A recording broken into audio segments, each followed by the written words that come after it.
2024 లేదా 25లో డిగ్రీ లేదా బీటెక్ చదివారా? సాఫ్ట్‌వేర్ జాబ్ కోసం ఎదురు చూస్తున్నారా? అయితే కోడ్ జ్ఞాన్ 100 డేస్ కోర్సులో చేరండి, జాబ్ సాధించండి.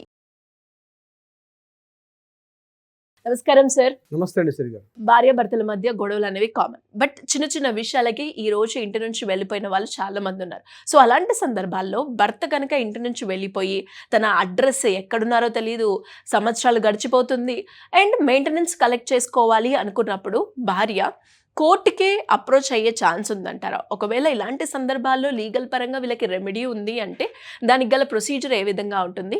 ఎలా ముందుకెళ్ళొచ్చు అంటారు? చాలా ఇంపార్టెంట్ క్వశ్చన్ శ్రీ గారు. ఇది చాలా సందర్భాల్లో నా దగ్గరకు వచ్చే క్లయింట్స్ ఎక్కువగా ఈ సమస్యతో బాధపడుతుంటారు.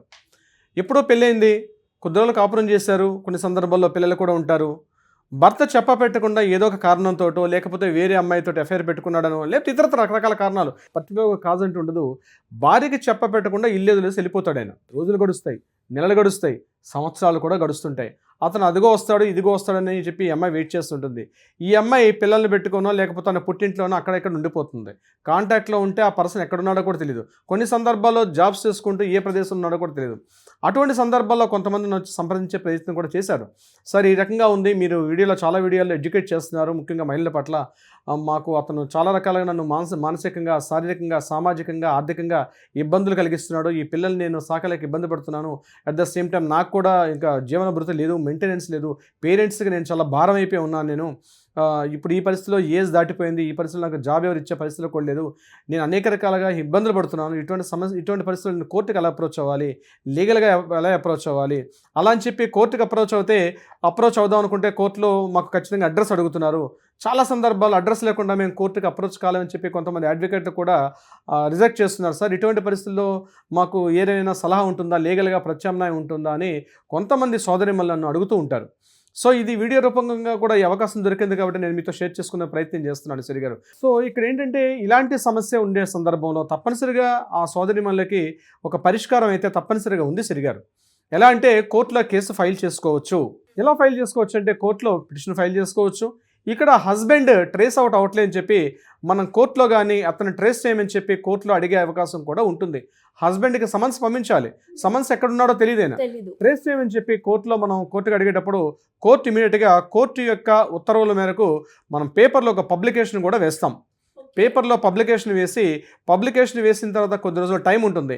ఆ టైంలో కానీ అతను అలర్ట్ అయ్యి అతను వస్తే తప్పనిసరిగా కోర్టు విచారణ అనేది కంటిన్యూ చేస్తుంది. ఒకవేళ పేపర్ పబ్లికేషన్కి కానీ అతను రెస్పాండ్ కాలేదనుకోండి, తప్పనిసరిగా ఏం చేస్తుందంటే ఎవరైతే పిటిషనర్ వేసినటువంటి అమ్మాయికి ఎక్స్ పార్టీ ఆర్డర్ని దానికి వస్తుంది. అంటే ఆమె అడిగినటువంటి కోర్టు ఆర్డర్ డిక్లేర్ చేసేస్తుంది. మరి ఆర్డర్ డిక్లేర్ చేశారు సార్, మరి ఎట్లా పర్సనల్ అడిగేది ఎట్లా ఇంప్లిమెంటేషన్ చేయాలంటే ఆర్డర్ డిక్లేర్ చేసిన తర్వాత కోర్టు ఇమీడియట్గా అతను ఎక్కడైతే ఉన్నారో ట్రేస్ చేయమని చెప్పి దగ్గరలో ఉన్న పోలీస్ స్టేషన్కి పోలీసులకు కూడా కోర్టు కూడా ఒక గైడెన్స్ కూడా ఇచ్చే ప్రయత్నం చేస్తుంది. వెంటనే పోలీసులు కూడా ట్రేస్ చేస్తారు. పోలీసులు ట్రేస్ చేసే ప్రయత్నంలో కూడా ముందుగా ఇక్కడ 3 రకాల క్వశ్చన్స్ కూడా మీకు చెప్పుకోవాలి. ఎక్కడ కేసు ఫైల్ చేయాలి అన్న విషయం కూడా ఉంటుంది.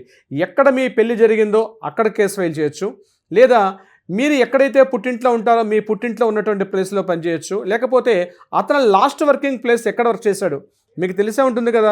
మీ హస్బెండ్ ఏదో ఒక లాస్ట్ వర్కింగ్ ప్లేస్లో ఉండే అవకాశం ఉంటుంది. ఆ లాస్ట్ వర్కింగ్ ప్లేస్లో కూడా మీరు కేసు ఫైల్ చేయొచ్చు. సో ఇమీడియట్గా పోలీసులకు ఎప్పుడైతే గైడెన్స్ అందుతుందో పోలీసులు ట్రేస్ చేయడం మొదలు పెడతారు. ముఖ్యంగా వాళ్ళ పేరెంట్స్ ఉన్నారా, ఈ పేరెంట్స్ ఉన్నారని ఎంక్వైరీకి ముందు మరొక క్వశ్చన్ కూడా ఉంటుంది. ఒకవేళ వాళ్ళకి ఏదైనా ప్రాపర్టీస్ కానీ అతని బ్యాంక్ అకౌంట్ ఉంటే వాటిని కూడా సీజ్ చేయమని చెప్పి ఎక్స్పర్ట్ ఆర్డర్ ఇచ్చేటప్పుడే కోర్టు ఏం చేస్తుందంటే అతనికి ఉన్నటువంటి ప్రాపర్టీస్ అంటే చూచాయిగా మీరు చెప్తారు ఆయనకి పలానా ఊర్లో ఉండే అవకాశం ఉందని చెప్పి మనం పిటిషన్ రాసే ప్రయత్నం చేసేటప్పుడు చెప్తాం. కాబట్టి ఆ ప్రాపర్టీస్ని ఇమీడియట్గా సీజ్ చేసే అధికారం కూడా కోర్టుకు ఉంటుంది. అతని యొక్క బ్యాంక్ డీటెయిల్స్ కానీ మన దగ్గర ఉన్నట్లయితే బ్యాంక్ డీటెయిల్స్ని కూడా సీజ్ చేయమని చెప్పి అధికారం కూడా కోర్టుకు ఉంటుంది. తర్వాత కోర్టు ఏం చేస్తుందంటే లోకల్ పోలీస్ స్టేషన్కి ఒక గైడ్లైన్స్ ఇస్తుంది, అతను ఎక్కడ ఉన్నాడో ట్రేస్ చేయమని చెప్పి.